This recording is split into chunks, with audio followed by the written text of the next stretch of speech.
So I just got in from a couple mile walk, trying to stay healthy and stay active. Um, but while I was on this walk, I was able to look more into this Hunter Biden FBI Twitter cover up. It seems that many of the FBI agents that as soon as they left the FBI were going straight to Twitter. Um, when the laptop shop owner started going through Hunter Biden's laptop. I guess from what I'm gathering is that he noticed that the FBI should be interested in this information. So he actually gave them the information. They went and got a warrant. But fortunately, according to the shop owner, according to everything that's kind of being released, he made a second copy of this information. So news broke, which I found the most damning, a few of the most damning things with the FBI is that they were pushing for Twitter and the mainstream media to push this narrative of like Russian interference. So we see that that was kind of their tipping point in the 2016 elections between Hillary and Donald Trump. Um,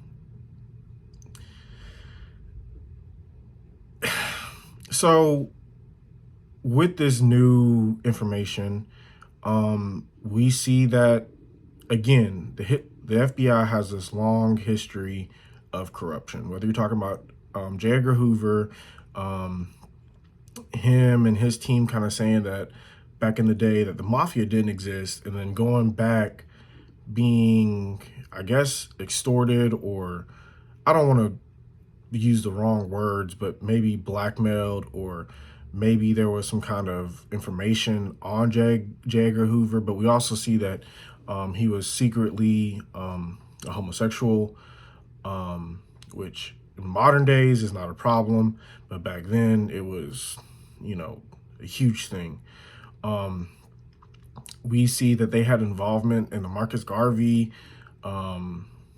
We've seen that they had links to the death of Martin Luther King Jr. We see that they had links to the death of Fred Hampton, Malcolm X. There might have even been links to the Kennedys. There's still 4,000 documents kind of being withheld, according for national security. And this fight has been on for 50 years. We see that there's been links to them after 9/11 and trying to push domestic terrorism within the Islamic community here in America, which we see that damages and hurts American citizens if these terroristic attacks go through. We see that they have links with the Gretchen Whitmer, the governor of Michigan, her kidnapping. We're seeing that there's links to them and so-called far right, or I can't say so-called, but there's links to them and far right movements, domestic movements, and even questionable involvement in the January 6th. So the question is, can they really be trusted?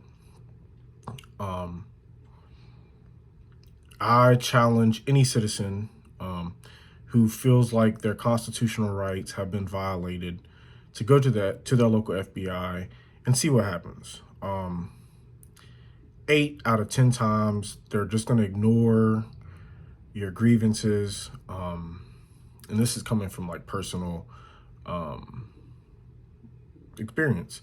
So there is the Constitution. There are federal laws that protect us from state actors or government officials, or that protect us and protect our rights. And 8 times out of 10, the FBI doesn't care about standing up for those rights. And these are inalienable rights. Like, these are, God-given, granted rights that we do have. And the true problem is that we have founding fathers that authored and penned some of the greatest literature. They're talking about the Declaration of Independence, the Constitution, Common Sense, the Federalist Papers, Anti-Federalist Papers, you know, Thomas Paine, Thomas Jefferson, Adams,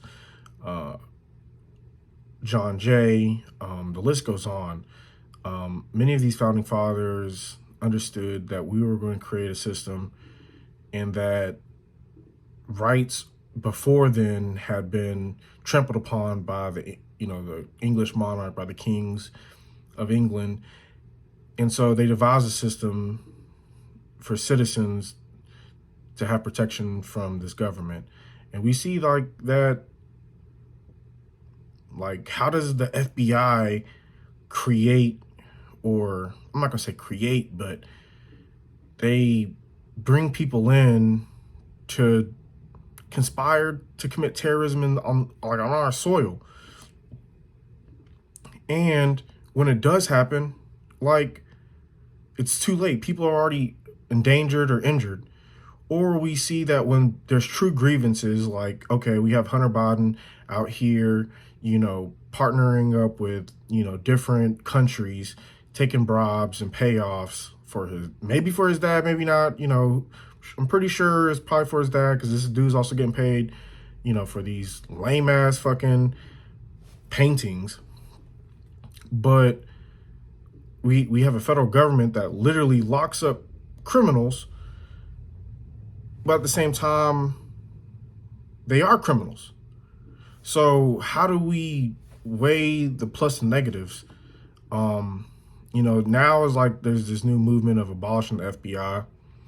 I don't know how I really feel about that, whether or not I agree or not, but the FBI, the Federal Bureau of Investigation, has had a lot of issues over the decades, and maybe there should be a third party, non-government, citizens type of audit or watchdog or something where, where we can really rein in these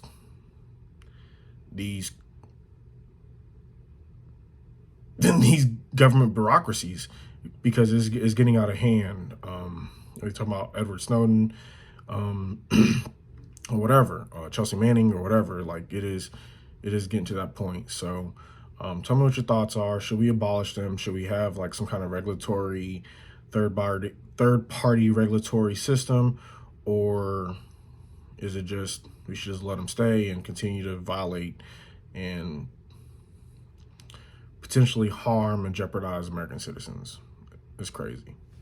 But like, share, subscribe. This is how they got me fucked up, part 13.